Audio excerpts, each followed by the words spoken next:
Last month alone, more than 70,000 families lost their homes. Foreclosures jumped a staggering 158% year over year. So can the little guy fight back? Well, Greg Hunter thinks so.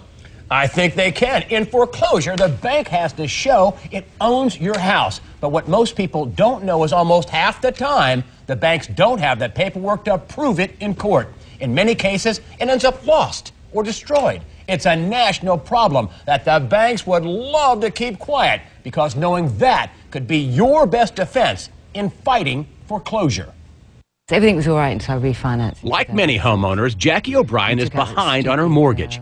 She bought her house near Clearwater, Florida in 2004, but in 2007 fell behind on her payments following a death in the family. I'd returned to England, and I was sort of giving support to family members and things like this.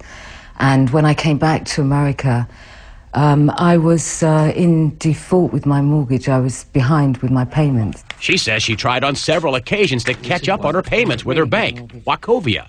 She showed us a photocopy of one catch-up payment for $8,500, but the bank wouldn't accept it and is foreclosing on her property. They wouldn't take your payments after that? No, they wouldn't take my payments. That was it. No more. They didn't even want to talk to me. But in foreclosure, she discovered the bank filed a motion for lost instruments. In other words, the bank lost or destroyed the actual proof that it owns her house. I think the note has been sold on so many times, and they've become very sloppy with their paperwork. It could be on a dumpster somewhere, for all I know.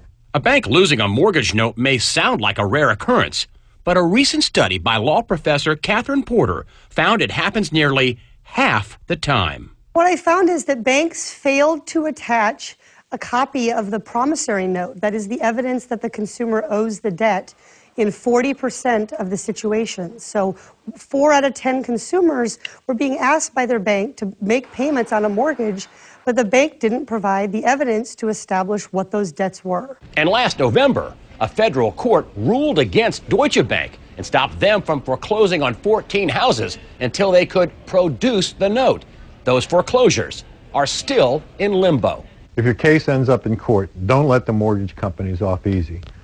Make them produce the note.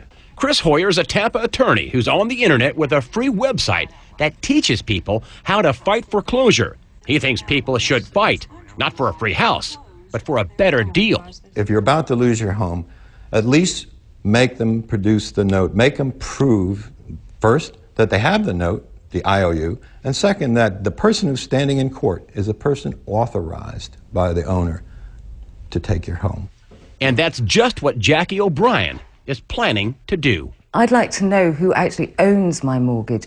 I'd like to know who I can deal with. I'm going to make them produce the note. She says the bank is pressing on with foreclosure and won't agree on a catch-up payment. In addition, she says they keep tacking on fees. The only way that they will do it is that if I pay them something like $20,000 in fees and things, they want me to pay all these extra fees that they've thrown in on top. Catherine Porter says excessive and unnecessary fees are also a national trend. The most disturbing thing we saw was that most banks simply don't tell consumers what these fees are for. So we saw thousands of dollars of charges that were labeled as other or miscellaneous. And so consumers have no way to know if, in fact, those fees are legitimate.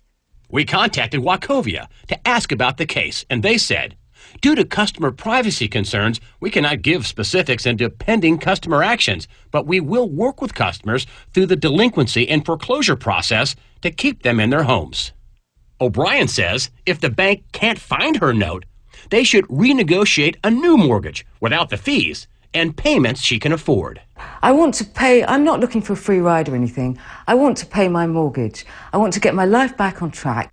O'Brien goes to court Monday to find out how long she'll stay in her house. Attorney Chris Hoyer says if you do get a foreclosure notice, you should get an attorney, or at the very least, find out when and where your foreclosure court date is and show up. Do not just abandon your property and move out. For more on this, you can log on to cnnmoney.com. All right, riddle me this. Why doesn't the judge just start out when something like this happens and says, can somebody provide me with the proof of ownership of the house? You know what? I think that's a great idea, Allie. A lot of times people just move out. They say, oh, wait, honey, we got a foreclosure notice. Let's go get a U-Haul and move out. And so when the banks go to court, they say, hey, listen, the property's abandoned, Your Honor, so we want to retitle the note in our name. We want to reestablish the note in our name. And they say, well, there's nobody there to contest it. But if you contest it, that's when the problem starts. But yes, the bank should first off start out and say, hey, listen, where's the paperwork? Where's your mortgage? Where's the proof you own the house?